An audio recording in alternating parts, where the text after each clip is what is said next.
The Magic Kettle. Once in the country of Japan, there lived an old man. He lived in a beautiful house high up in the mountain. He was proud of his house with its white straw mats and pretty papered walls. In warm weather, he slid back the walls to let the smell of the trees and the flowers come in.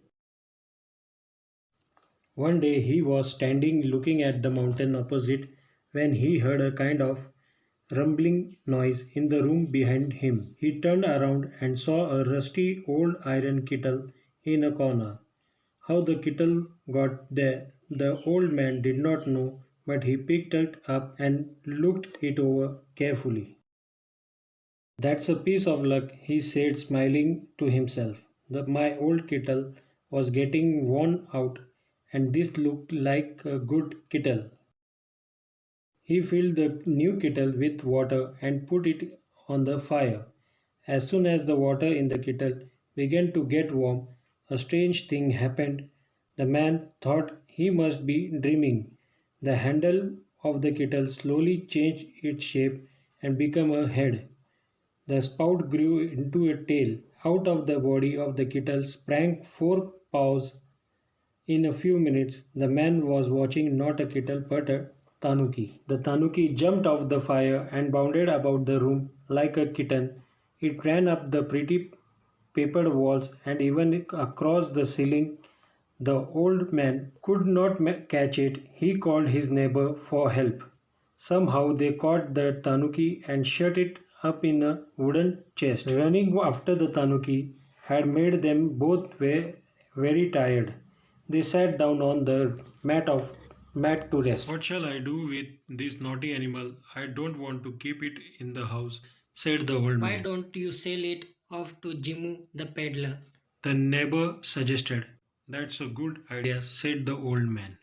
So they sent for Jimu. When he came, the old man went to the chest and lifted the lid very carefully. But there was no tanuki inside, only the old rusty kettle the old man had found. He did not want to keep the kettle. He gave it away to Jimu without taking any money for it.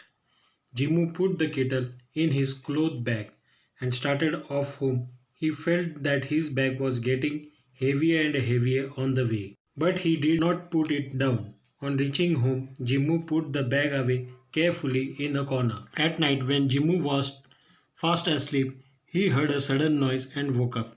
He could not see anything, but he thought he heard some noise in the corner. When he lit the lamp, he saw the kettle had turned into a tanuki once again. It was running round chasing its own tail. It ran here and there and jumped and turned. Some salts. Jimu sat watching the tanuki for a long time. Then he fell asleep. He got up in the morning. He saw that the tanuki had not run away. The old kettle was still there lying in a corner. He picked it up lovingly. Do you wish to stay with me, tanuki? He asked. To his surprise, the tanuki answered in a human voice. I will stay with you and make you very rich. You can show me around. People will give a lot of money to see a kettle turn into a tanuki and dance. So that's what they did. Jimu set up both with a platform. He put the kettle on the platform at his command. The kettle turned into a tanuki. At Jimu's commands, the little furry animal would then walk, run, jump, leap, turn, somersaults or dance. People loved to see the kettle change into a playful little animal that could do all this. They paid Jimu well to see the show. Big crowds of people came to watch the show, and the dear little tanuki never disappointed them. Merrily it danced many dances, the show dance, the fan dance, the umbrella dance. It never tired of dancing. Had collected lots and lots of money. He had become a very rich man. He said to the tanuki, Dear tanuki, you have made me very rich. We can both live in comfort now. We can stop the shows if you like. So they decided to stop the shows. Poor Jimu did not forget the old man who had given him the magic kettle.